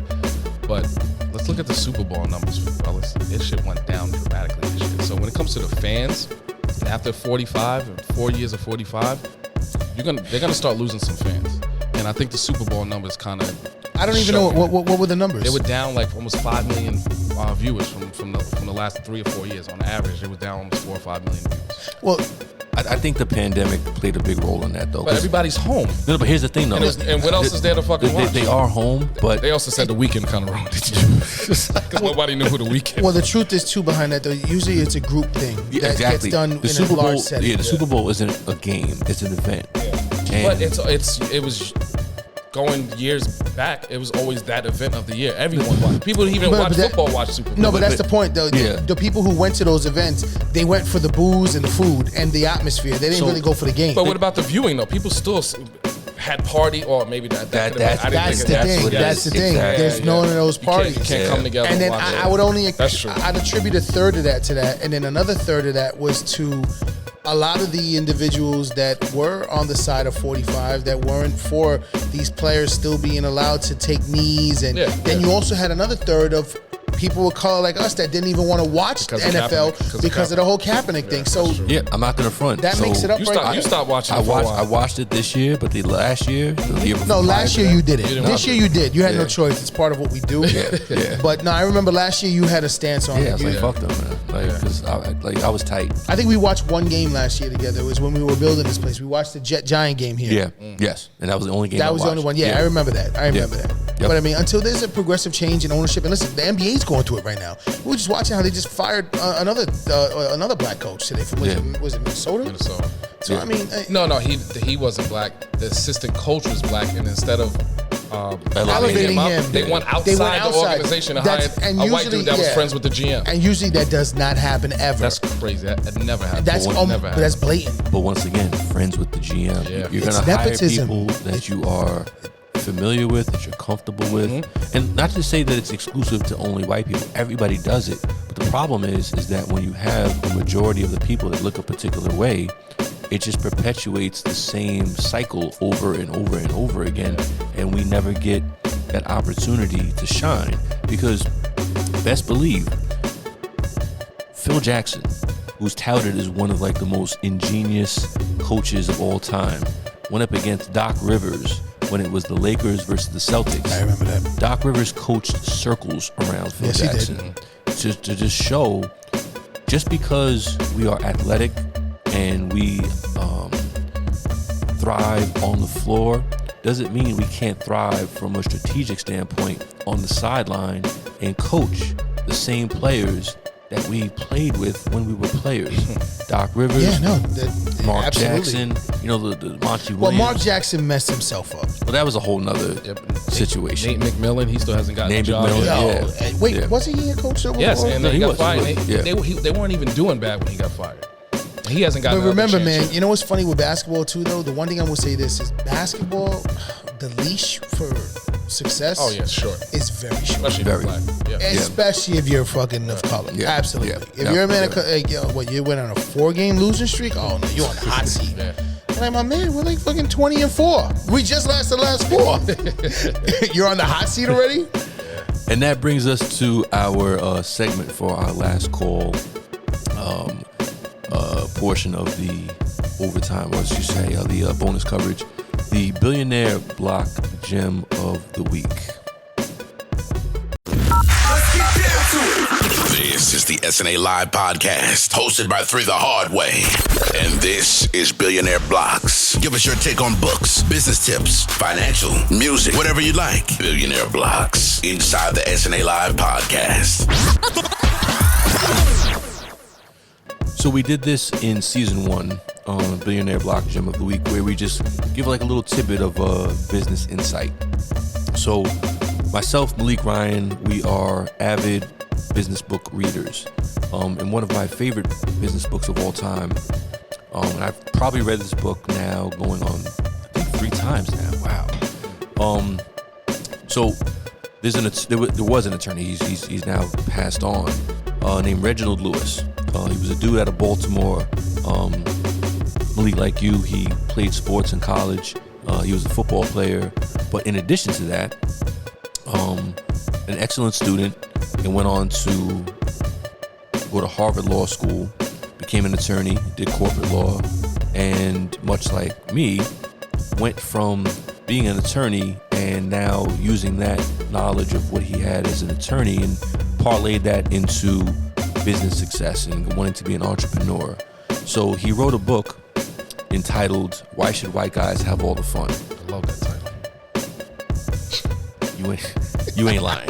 You ain't never lied. So he essentially was giving, it was an autobiography, and his I guess just outlook on life was, I want to have this financial success as well. I want to be in the boardrooms. I want to be in that upper tax bracket. And just because of the color of my skin, I shouldn't be precluded from being in those circles. So he always held himself in high regard, and he made a point to excel at whatever he did, whether it be football, whether it be academics, whether it be in business. And he took his law firm. He started off at a New York City law firm. I can't remember the name off the top of my head. But he went from that, opened up his own practice, and then from his practice, he parlayed that into opening his own business. And his business primarily was absorbing other companies and building those. And the Billionaire Block Gem of the Week is, there are a lot of people, because of just the way Instagram is now, the way a lot of rappers and hip-hop execs kind of inspired a lot of people to be entrepreneurs, like the Puffs, the Jay-Z's, the Dame Dashes, the Russell Simmons of the world, Master P, Slim Thug, like all those dudes. They've inspired a lot of people to be entrepreneurs.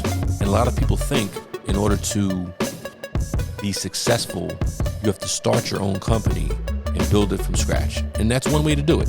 That's the way we're doing it. Yeah, I mean, if you want, at the end of the day, the epitome is you want it to be yours, exactly. Yours thoroughly. Yes, that's the way to go. And I get it, and it's kind of to a point, because I know where you're going. If you're being honest with yourself, it's more of an ego thing. Hell yeah. So I did this from the ground up. Exactly. So what Mr. Lewis said in his book was, yes, you can do that, and he did do that with certain companies, but he was also a proponent of taking an already existing company and taking that and building it up from where it's at already. And the advantage of doing that is, and the first company he did this with was a radio company, radio station. So to be clear with you, this is basically like, why try to reinvent the wheel? Exactly, right? Exactly. Okay. So it was a radio station that he had purchased or acquired, I should say. And the bonus or the benefit of doing that is the infrastructure is already there. Yeah. He didn't have to worry about renting out a space, buying the equipment. Workers, I would assume, were already in place. Employees, everything. A system, the hiring the POS, all that employees. stuff. Yeah, exactly. The system, the studio equipment, the way things ran. He already had that in place. All he did was fine tune it to make it profitable. Mm-hmm. So he basically put his spin on exactly. So at the end of the day, though, it's kind of like you did make the company your own. You did, exactly. But like you said before, the word was ego. Exactly. So the Billionaire Block Gem of the week is, if you have that entrepreneurial spirit like we do, don't necessarily think that you have to take something as some grand idea that you have and build it from the ground up. Look at acquiring other companies. And when I say acquire other companies, I don't mean you need millions of dollars to acquire a company that's already made millions. I think we proved that. And we can too early. Too soon. Too soon. Sorry. Sorry, everybody. We'll delve into that. It's the Uncle Nearest in other episodes. My bad. I'm sorry. That's genuine. That was a little bit of an inside joke. And we'll bring you into the inner fold of what we're talking about on a later episode. My bad. It was just like, you know what I felt like it was Peyton and Kemp. Yeah. And I just felt like it was going off the backboard on that one. I'm sorry. So I'm really not sorry, but sorry but not sorry. Yeah, exactly. So it doesn't have to be $1 million acquisition. It could be a small company that's not doing so well, that just needs an influx of either cash or an influx of ingenuity. Yeah, absolutely. So you can see something where you're like, you know what? I know this particular industry. I know this particular type of company. And I know what it's lacking. Exactly. And because you're coming from the outside looking in, you have a different perspective. Fresh set of eyes. Exactly. Of what you can do to bring it to that next level. So they might be in the red when you come in, but by the time you're done with it, they're in the black. So for all you aspiring entrepreneurs out there, the basic message of the Billionaire Block Gem of the week is, you don't necessarily have to build your own. There are companies out there looking to be bought out because they've tried, as best they could. And they've gone as far as they can. Mm-hmm. Exactly. And you can take it further because you have your own insight into how you can make that a successful company. Facts. Sir. I mean, listen, take that for what it is, guys. Reginald Lewis, right? Mm-hmm. Please, if you feel free, buy the book. Look him up at least. At least do a Google search on him. You know what I mean? And this dude was making paper. And then, you know what's crazy, bro? What's funny is that had you not mentioned his name to me personally, I don't think I've ever would have heard of him. Yeah, exactly. And that's the sad part, because our stories don't get told. Exactly. Only the bad ones get told. Yes. Because if we're not in control of our own narrative, then we are vulnerable and victims to how the narrative gets painted by other people. And that is exactly why we are a part of the One Institution family right here, where definitely. It is a place where we can speak our mind. Yes, sir. And we can do what we want and do what we do, and you can know that the best interest is behind us. Yeah, definitely. Yes, Definitely. And with that, we are introducing another new segment, What You Rockin Wit, which is essentially what we are interested in, what we are. It's funny. It's funny hearing you breaking that down. It's because it's like you have to be politically correct. Yeah. Normally, if you just say, "Yo, what you rocking with?" You understand. Everyone gets it. Yeah. But I'm sorry, Conway, for a disclaimer, please but put for it out the people there. who don't get it, what we have a particular interest in this particular week and this particular episode. Yes, sir. So, Malik, I'm gonna let you start off with what you rocking with, son. Absolutely. This is What You Rockin With inside the SNA Live podcast. It's no introduction. If you've listened to season 1, as you know, we are big sports. Not only just big sports heads, but we're also big music heads. So and specifically hip hop, but we listen to all different types of music. Oh, without a doubt. So we are Renaissance men. yeah, definitely. So there's a new age hip hop artist. He's young, but not young, relatively speaking. But in these days, he's considered young just because he's in the whole, this whole realm of new hip hop, which we're not big fans of. But when I find an artist that I really enjoy and I really like, I gotta shout him out. So this dude is Joyner Lucas. Look him up. He's sold millions of albums, and you don't see him he's not all over the radio. He's not all up in the videos, but the dude is talented. He's did some songs with Chris Brown. I think that's how he got his break. But he got some really good albums. One album is called ADHD, which I think was a classic. I wound up listening to it during the pandemic. That was my workout music, and the dude has bars, man. He got lyrics. He's speaking substance. He's not just talking about how much money he got, how many hoes he got. Like, the dude talks, he has substance. He kind of does a little bit. He does, but he does it in a very artistic way. No, I'm not. Yeah, he does it artistic, but then that's what I'm gonna get to. And then his next album. He's very creative in describing how many hoes he has. But this is what I really was enamored by him, is that his next album, which was called Evolution, because then he went from, and now he's telling stories. He's telling about how he grew up. He's talking about his family. Where's he from, by the way? He's from Worcester, Massachusetts. Yeah, he's from Massachusetts. If you've ever been to Worcester, Massachusetts, I know you hear Massachusetts and you're like, really? It's hood up there. That shit is the hood. I got family up there too, man. It is. First time I went up there, man, I'm just like, I'm the person that you just described. Like, going to fucking Massachusetts. What the fuck is this? Or Rhode Island. And you go out there and you're like, yeah. So I know it's tough up there. I played against them, man. Yeah, it's hood. It's hood. But it's a different hood. It's like Buffalo hood. Yeah, exactly. It's like Buffalo. That's why I said. That's why I looked dead at you. Yeah. It's like Buffalo hood. Yeah, it's definitely different. But no, man. Griselda. What up, Conway the Machine? What up? No, but yo, dude, listen to the dude's album.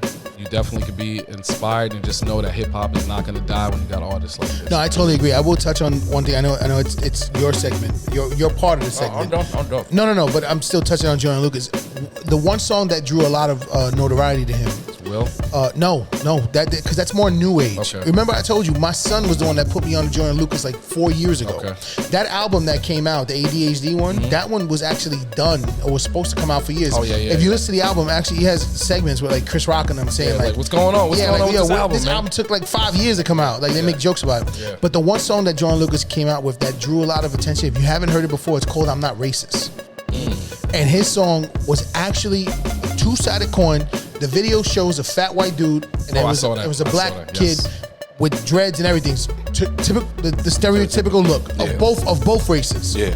Because the white dude was like a white hillbilly guy. And he was rapping from the white guy. So he rapped from both perspectives. Yeah, I saw that. He rapped from both perspectives. You know what? I saw that video. Yeah, I did too. When they're sitting at the I never realized that was him. I didn't realize that was him. That's Joyner Lucas. Holy shit! That's what I'm saying. He's been around for a while. Yeah. You know I'm a music. You know I'm a music head. So so Joyner Lucas, that was the real joint that actually drew me to his talent, because I thought that was remarkable. That song was sick. So Joyner Lucas, listen, nowadays with so many outlets from SoundCloud to YouTube to Spotify, Apple, Google. I mean, look up Homeboy Joyner Lucas. Download his albums, bro. Download. I mean, it's definitely worth it. I mean, you're paying for it monthly. You might as well download the damn album.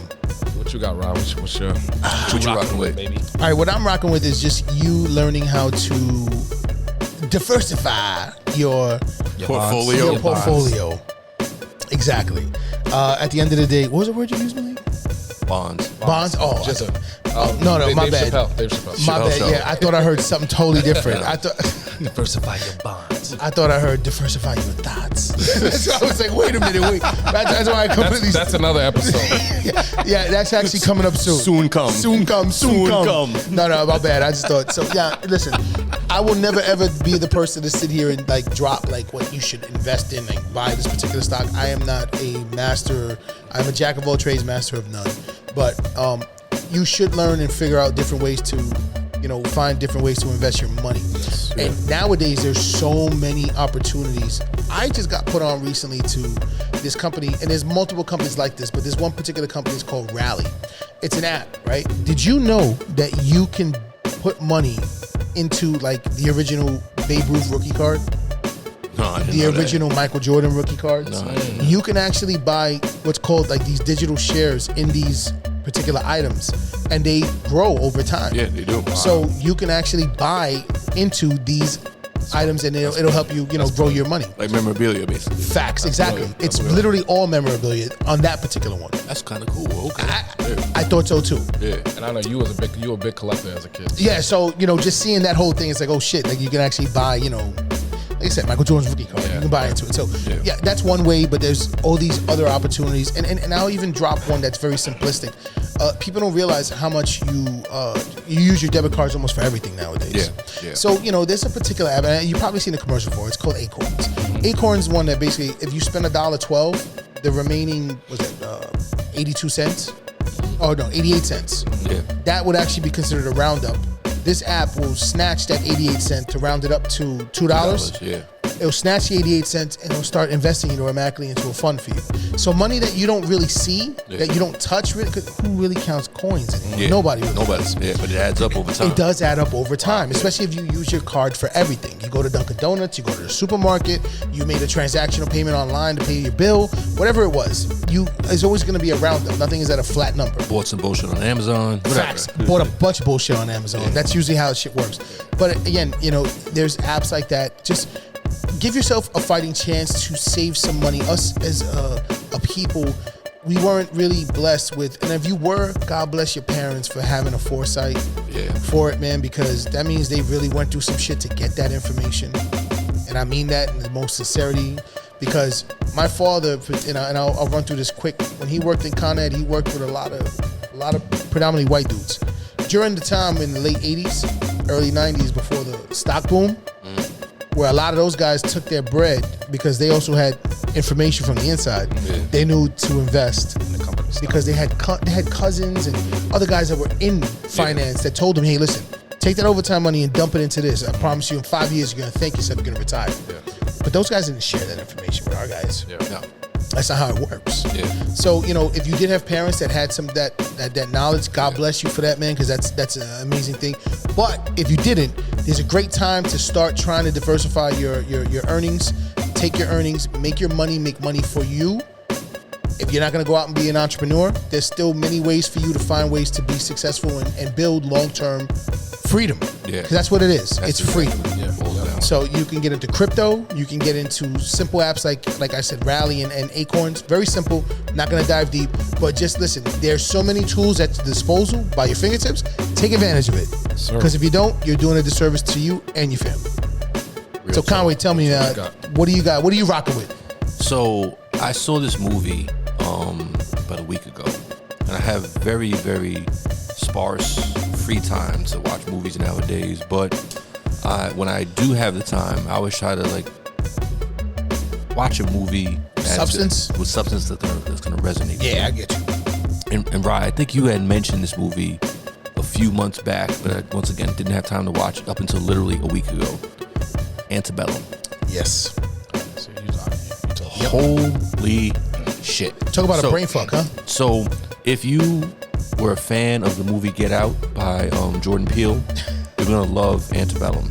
So, it's starring Janelle Monáe. Yes. And first of all, shout out Janelle Monáe. Sexy Janelle. So, and Lee, you had just mentioned it, sexy. So people sleep on her because she usually throws on the tux and has some weird shit on or whatever. Let's be real. A lot of people sleep on her because they know she's gay. Yeah, that's real talk. And that's a downside because just because of a person's gay doesn't mean whether they're attractive or beautiful or whatever. You got to give people their flowers. Just because she might not be attracted to you doesn't mean you can't find her attractive. Facts. Beautiful black sister. Janelle Monáe is gorgeous. Oh, she is. She's a great actress. So talented. I was just about to say. She pulled that off. She definitely very did. well. So talented. Very in natural. so many different mediums. She sings. She dances. I'm actually very happy to hear that you saw that movie. I want to hear about this. So real quick, what platform is that on? It's on Hulu. Hulu. Yeah. It's on Hulu. Yeah. So just to give a little insight, we don't tell each other what we're rocking with beforehand, so that we have a genuine reaction. So yeah, I mean, it's kind of boring. If you know everything. So Ryan had told me about this movie, and I put a little note to myself, if you have some free time, watch the movie or whatever. So I watched it last week, and I purposely didn't mention it to you. Okay, good. So that I can save it for this segment. Exactly. I'm looking forward to it. So once again, because she's in a tux half the time, people sleep on her, but she's not just gorgeous, she's multi-talented. Like I said, sings, dances, acts, just overall just a phenomenally talented person. But because there's like a little bit of a twist and a little bit of a surprise ending, I'm not going to give the movie away. Yeah, just in case anybody out there didn't see it, we don't want to spoil it. Exactly. But like Malik. Well, exactly. I don't want to ruin it for Malik. So all I'm going to say is watch the movie. Watch the movie with an open mind and just absorb everything that you're seeing, because I told my wife, hey, I know you haven't seen the movie, but I also don't think you've seen any trailers or anything like that. I said, because she's a big proponent of like watching trailers and doing research. Reading Yelp reviews. Do I want to see the? So I know what it's about. Do I want to see the movie? So she hasn't seen anything. You think you know. Yeah, you don't. That's the thing. That's the whole point. They did a great job with their trailers where you're like, oh shit, it's not that. It's not that. And then about 45 minutes in, you're gonna be like, wait. What the fuck is this? Going on? Absolutely. What is going on? Because that was my reaction. Yeah. Like, wait a minute. I thought this was X, Y, and Z, and it ended up being A, B, and C. But then it's like, oh, it is X, Y, and Z. Yeah. But no, it's not X, Y, and Z. Wow. Is it like Inception? No, wait, it's not like it. It's not. Yeah, no. It's not. It's neither of the two. It's LMNOP. You know what I'm saying? Like it's facts. It'll really fuck you up. And I think if we weren't in pandemic time, and this actually came out in the movies and people were going to the movies, it would have gotten the same reaction that Get Out and us, absolutely, and us, exactly, absolutely, exactly, right? Yeah, yeah. Your next movie night that you get to watch, you have to watch that movie. You definitely do. And in addition to Janelle Monáe, just a lot of great acting in the movie, especially the white counterparts in the movie, because if that's difficult to do. Oh, it is. I can imagine. Like so. Because you saw it, Conway. So all right, some of those roles were tough, bro. So the way you know that you have really nailed your role or your character is if you look at that person you like, hate him. Fuck this dude. I hate him. Fuck this chick. Yep. Like, you're playing a role. Yeah. You know what I'm saying? This is not real life. You know what I'm saying? But at the same time, you look at that particular person, you're like, yo, if I saw this person in the street, I might have a word with them. You know what I'm saying? But it was just extraordinary acting all the way through, extraordinary writing all the way through. And after I watched the movie, I looked at YouTube and looked at some of the reviews. Some people didn't like it, some people didn't get it. And for those people, I say, go back and see it again. Did you not get like what they were talking about? Nope. So specifically, we had talked about before in the pre-bonus coverage portion of the show. Hit us back and let us know what your comments are. I specifically want you guys to chime in. Please do. About this is what your experience was watching this particular movie. And if you didn't see it yet again, please, this weekend, you ain't got shit to do. Yeah. Dial it up on the dial, whether you're doing it on Hulu or whatever other alternative measures you're going to watch it on. Just watch the movie. It is definitely not going to be a waste of your time. Definitely. You can definitely make a dinner and a movie night out of that. Definitely. I will. So that is the end of our bonus coverage, once again entitled Last Call. And I'm going to take a last call. Actually, I'll take one more too. Actually, you know what? We should probably do that as a little shot. Yeah, let's do it. That's a heavy ass shot. I'm good there. I don't want to. Yeah. That's cool right there. Thank you. And thank you for rocking with us. And we'll be back for episode 2. And until then, cheers, guys. Cheers. The SNA Live podcast is recorded. You already know. Smoking Ashes Cigar Lounge. The newest and hottest cigar lounge. That's for the culture.